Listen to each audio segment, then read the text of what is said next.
Hi, hi, hi. Welcome Hi. back to the Tracy and Rhonda show. Kind of feels that way, doesn't it? Like, oh, here we are. It's Wednesday again. It's I'm so not even funny. going to say it's our favorite day. Yeah, because we're streaming. We stream across like 3 or 4 different platforms, and then we take the recording, we put it all over the place. It goes into a newsletter. But when it's time, like I set the recording time, and then it says it's showtime. And so it makes me feel like we're something really special. Oh, yeah, we're special. All right. All right. So what did our students learn today? At 8 o'clock, we had the master's group, which I almost overslept, which I had all sorts of primitive brain thoughts. We'll get into that in a minute about like how effective I can be when I'm coming out of a dead sleep. So yeah, that was a little scary. That's never I think happened. you should do it more often. You were pretty on target today.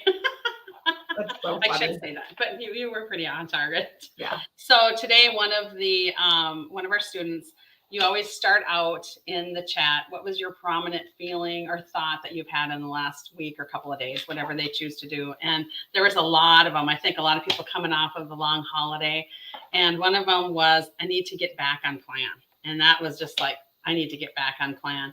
And you were really good about talking about how, okay, so how is that feeling driving your behavior? And you got into how the I needs, I shoulds, I have to's are all lies. And that was pretty, everybody was really, the chat was pretty busy today. Yeah. So just notice if you're having that thought, I need to, I should have, I have to.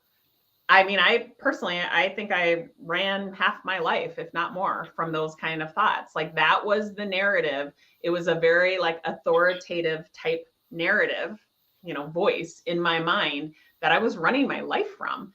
And if you really stop and think about that, how do those thoughts, even though they're unintentional, how are those thoughts making you feel? What is that energy, the vibration that's running through your body when you're unintentionally thinking that thought?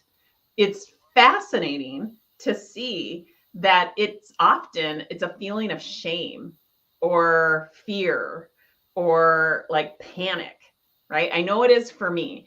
And although that might have worked for you at one time to achieve something, what I would encourage you to really kind of take a step back and look at is, what did that journey actually look like? What was the process like?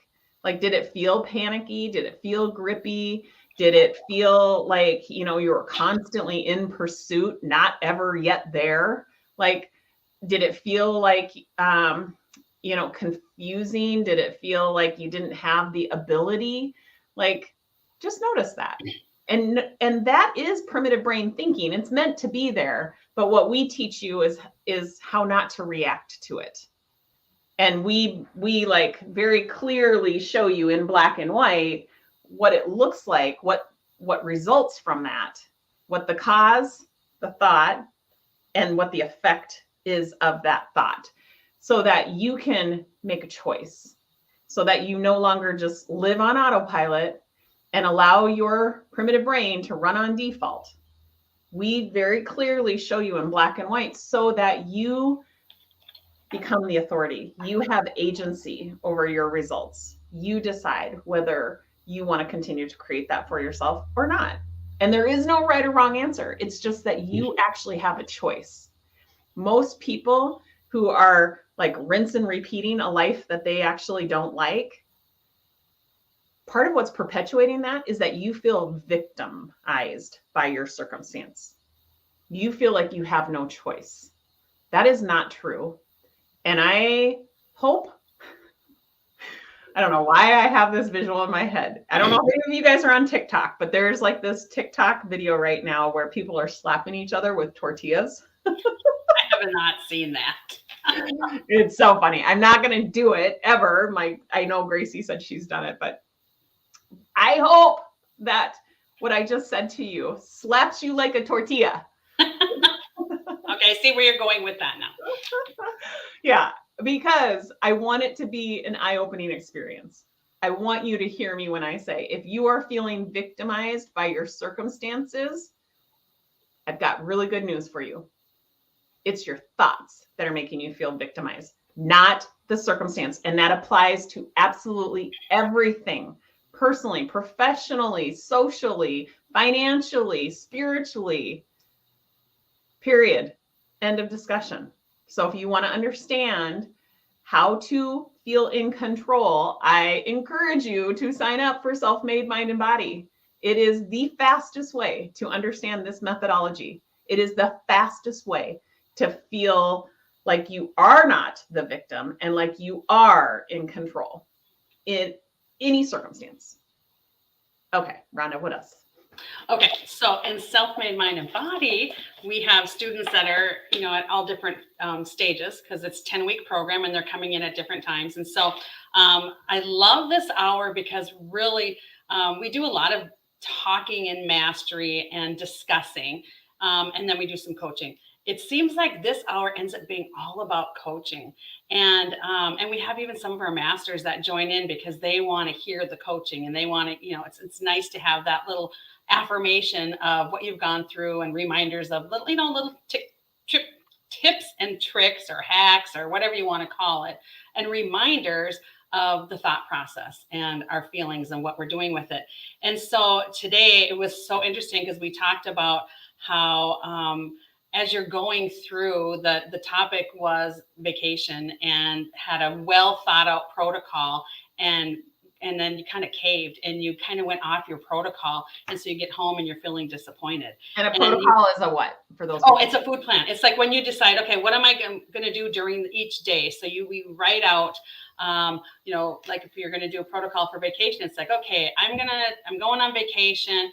I still want to stay on program as much as I can, but I'm going to have a cocktail too here or there. I might have dessert once or twice during the week, or if the opportunity presents itself and they have a really yummy ice cream or something, I'm going to have an ice cream cone. You're not going to. It's nothing about deprivation. It's about enjoying your vacation, right? It's about making a decision ahead of time, exactly, with intention. Doesn't mean you're going to make some like rigid plan. I'm only going to eat this many calories, or I'm only going to eat this many meals. No. It's making a decision ahead of time with and liking your reasons behind it. You will feel empowered. You will feel in control. You're not just winging it. So right. And I love that. You're not winging it. So what you're doing is when you're writing it out, it's kind of, for me, it was always like just little things, little reminders. Oh yeah, I'm going to have a bacon cheeseburger. I'm just not going to have the bun. So if I wrote it down there, I knew that, of the things that were going to be choices on a menu, I knew kind of what I wanted to. Or if I'm going somewhere that has seafood or something like that, I made sure that, I wanted to build those kinds of things in there, wherever you're at in the United States or outside the United States. So that was a big thing for me. But what you talked about when you came back, and let's say you went off protocol more than you intended to, so you felt disappointed in yourself, is you just said that that's because your primitive brain is always going to fight to be right. So we have to recognize this so that you can shelf it. And I was like, wow. So that opened up a whole new can of worms. Mm-hmm. Yeah. What I mean by shelving it is just notice it and let it be there. Like you don't have to go in and argue or debate that thought.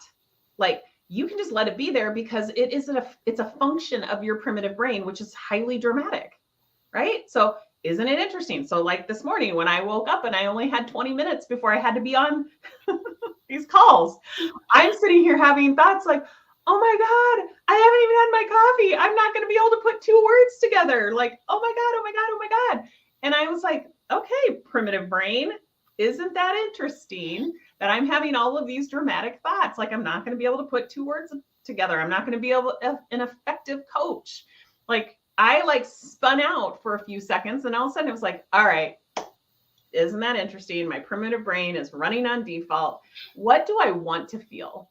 How do I want to think about this? Like, I've never been in that situation before where I've woken up 20 minutes before a coaching call that we had 30, 40 people combined on all the calls on. Like, I've never been in that situation. So this is a great opportunity for me to create evidence that I can coach straight out of a dead sleep, out of a deep sleep, right? It's like, I decided I was going to look at it that way.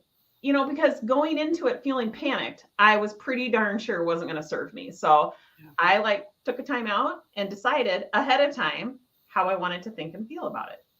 Yeah. And it all worked out. And you shelved your primitive brain. And I shelved it. I love that figurative thing, just kind of taking it and going, yeah, no, I'm sick of you. Go away. We're going to You're going to use my other brain. My Prodigy brain's going to kick in here now.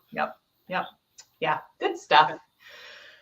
All right. So Rhonda also gave us the big news that she sold her house last night. We So sold it. it's real. We're moving on to our adventure. We're going to be full-time RVing for, I don't know, several years. Getting real. Yeah. The new truck's coming soon. We already got the RV. It's all parked, and we're going to start packing it up and packing the rest of the house up. Here we go. Yeah. Oh, it's so exciting. So exciting. All right.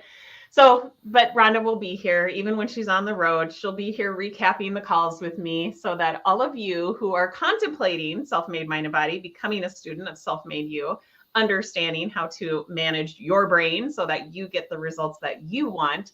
Rhonda's the advisor. Like she's your person. She's your sounding board. She's your, safe place to fall. So she's not going anywhere. She'll still be here virtually. So we'll look forward to that. But thank you guys for being here. We'll see you next week.